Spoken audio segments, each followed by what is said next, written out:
sẽ buông pha giải khát thèn lệ nghĩ lệ và rúa ta ra tô na cần ra mây mò giam tình ngã tông lâu dây không cần trì lâu giải khát thèn cần ngã trên lại lâu lại cũng buông pha ra giải khát thèn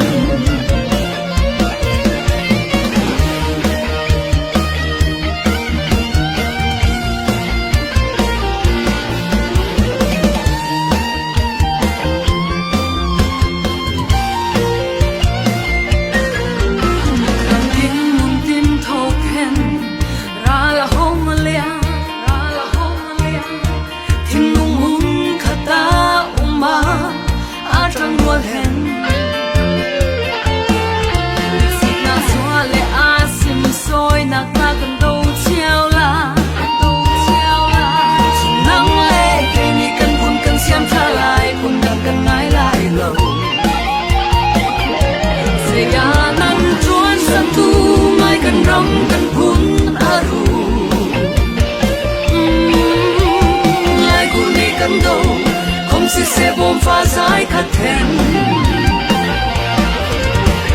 lệ nghĩ lệ và rúa ta ra tô na cần ra mây mò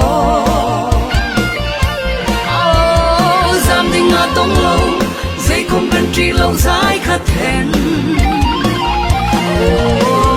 cần ngã trên lại lâu lại cũng buông pha ra giải khát thèn sẽ ngăn chuan sân tu ngay cần râm cần phun aru lại cũng đi cần đâu không sẽ buông pha giải khát thèn lệ nghĩ lệ và rúa ta ra tô na cần ra mây mò giam tình ngã tông lâu dây không cần trì lâu giải khát thèn cần ngã trên lại lâu lại cũng buông pha ra giải khát thèn cần ngã trên lại lâu lại cũng buông pha ra giải khát thèn cần ngã trên lại lâu lại cũng buông pha ra giải khát thèn cần ngã trên lại lâu lại cũng buông pha ra giải khát thèn cần ngã trên lại lâu